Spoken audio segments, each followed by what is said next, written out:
and welcome to another Design Clips here at W+9. This is Dawn, and today we are going to be taking a look at a couple of our new products. We're going to be looking at our Happy Birthday die and our Tropic Fever stamp set.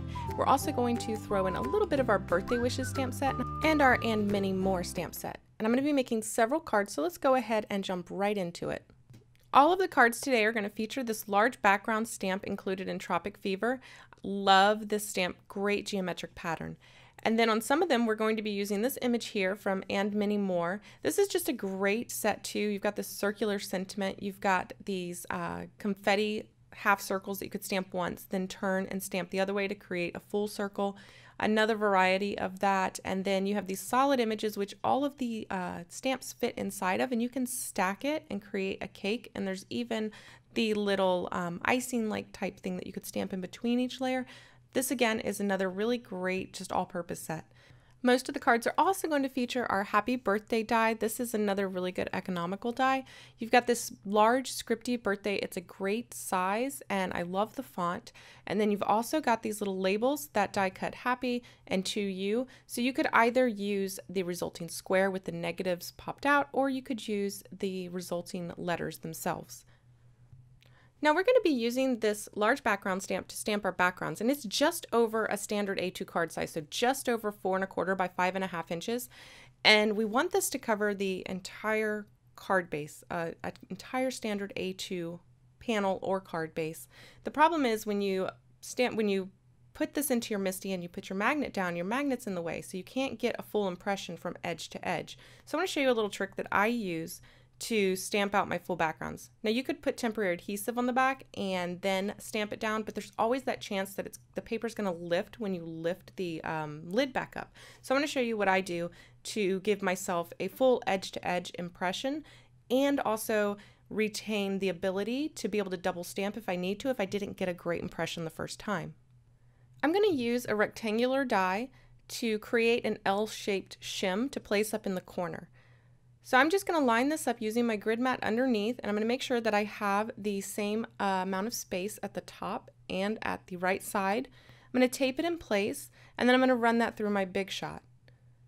This is going to bump that corner of the MISTI out a bit for me, give me something to slide my paper up against and make sure that it is positioned in the same place each time, but it's also the same depth as the paper, so I know that it's not going to get in the way of my stamp. My stamp is going to go right over it, and there's not going to be any issue with the door not closing correctly. I've lined it up straight using that grid mat, and then I've also made sure the edges overlap that shim slightly. And now I can get an edge-to-edge impression each time. There are several different ways to do rainbow stamping, but I wanted to give this Kaleidacolor ink pad a try. When you open it up, there's 5 different ink pads, and you slide it together to do your stamping, and you slide it apart to keep the colors separate. Now when you get this, it is uninked.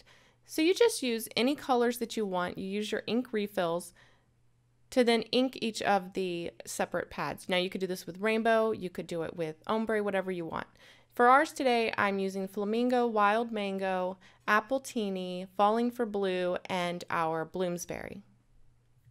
Now, like I said, this is my first time trying out this ink pad, and I've stamped a couple already, and I noticed that I was getting some distortion in my image, and it was always in the same spot. At first, I thought that it might be the stamp itself, maybe it was defective, but then I came to the realization that it is actually the little lever here that is raised, so it was hitting the stamp and removing some of the ink after I had put it down. So I'll show you exactly what I mean here as we go. So I started inking up the stamp in one direction, and then I will flip the ink pad over, make sure that I'm laying the correct color where the purple ended, make sure I'm starting where the purple ended, and then I will go back over it again. Now when I'm going over it, that lever is now running and hitting the stamp where I've already put ink, so it's removing some of that ink. Another little trick, I noticed that my door was bowing just a little bit on my MISTI, so I put a little stack of cards underneath it to raise it up so that I could make sure that I was getting even ink application right across that center where the purple is, and you can see here that it is coming out much more even, but that lever is still hitting that stamp and removing some of the ink. So I think that this ink pad would be best for a ink pad or for a stamp that is smaller than the ink pad itself, but for the purposes of today's cards, it's going to be just fine, so I'm not too worried about it. I'm going to go ahead and give even pressure all over this stamp so I can make sure that I get a good impression. And then here you can see there's just a few areas where that ink was removed by the lever there, and you can see the buildup of ink where it was running through the green and picking up some of that ink. But I think all in all, we got a pretty good impression, again, especially for the layout of the card that we're doing today. I stamped a couple more of the rainbow ones, and then I decided that I also wanted to do a couple of solid ones. I figured I've already got it set up here and I'm stamping, why not? So I'm going to do a full solid background using our flamingo ink. Again, I'm going to ink this up really well. I've cleaned my stamp in between and made sure that it was clean. And stamp that down. Make sure that I get good even pressure over the entire image. And now I've got a full background using our flamingo ink. I'm going to do a couple more of these. This one is in Wild Mango. Another in our Last Leaf. And then one more in our Falling for Blue. So now we've got several rainbow backgrounds. Some are much better than others, and those are the ones that I will use the full background. And then the ones that didn't turn out as great, that's no worries, because we can cut out the pieces that didn't stamp as well and just use the top and bottom areas that did stamp well. And then I've also got several solid color backgrounds here as well.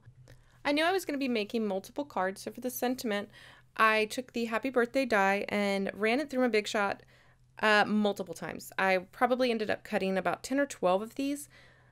I knew I'd be stacking the birthday at least 3 times so that it would have some heft, and I knew I would need quite a few.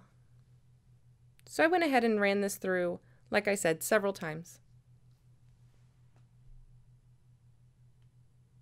Now for the rainbow cards, I wanted the sentiments to be rainbow colored. So what I've done is I've pulled out a few Copic markers that matched the colors that we've stamped with, and I'm just going to very, very loosely scribble some color over each of the letters.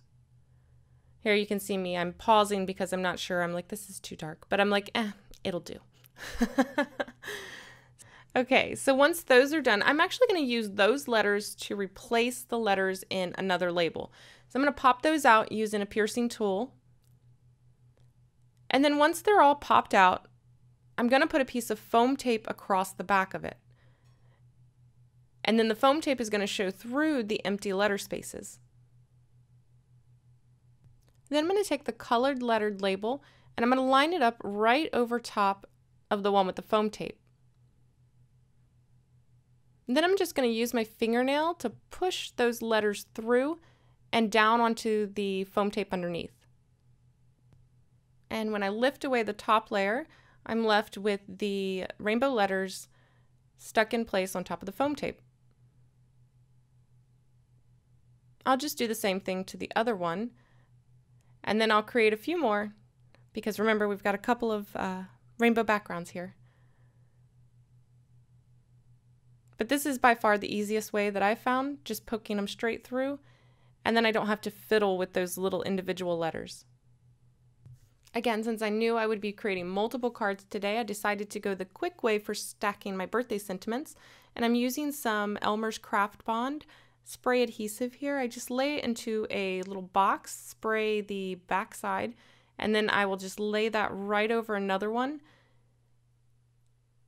line them up and push down, and then it's just so much quicker. Again, I knew I'd be doing multiples of these, so the spray adhesive was just the quickest way to go today. Now I wanted to put a little fishtail banner behind the vellum and behind my sentiment, but I don't have any fishtail banners in my stash. So I thought I'd share with you guys how I improvised to create a fishtail banner with a stitched detail. So I'm using our 4-bar stitched rectangles die, so this just cuts a rectangle with a nice little stitching detail. And then I'm going to use that same die to create the little fishtail. I'm going to lay it back down, and then I'm going to turn it at a 45-degree angle. Make sure that it is centered.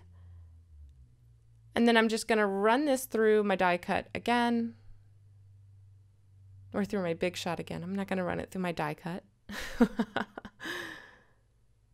And what that's going to do is cut the little triangle, and it's going to give us a little fishtail banner. I also used the one size larger rectangle from that 4-bar stitched rectangles to cut out a piece of vellum, and now I'm going to do some stamping on it.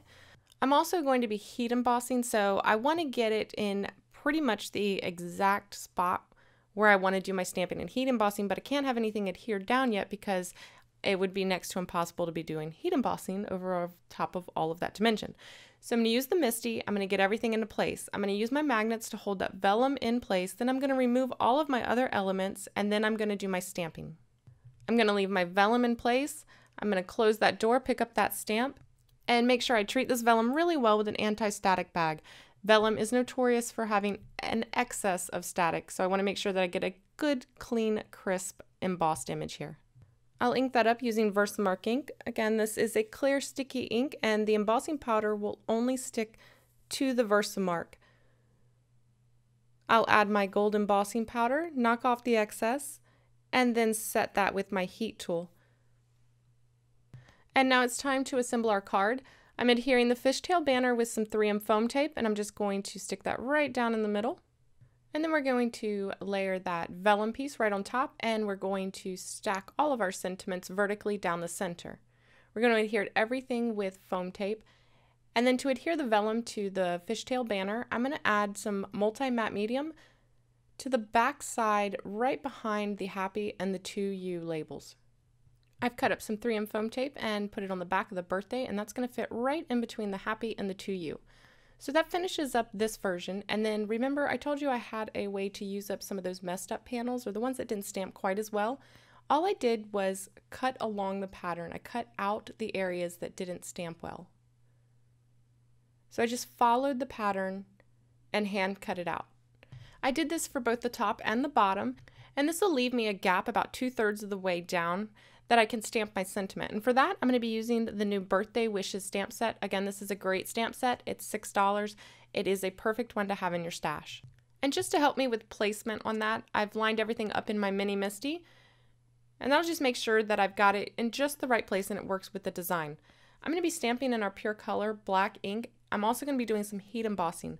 Now our ink, if you work quickly, you can heat emboss over it.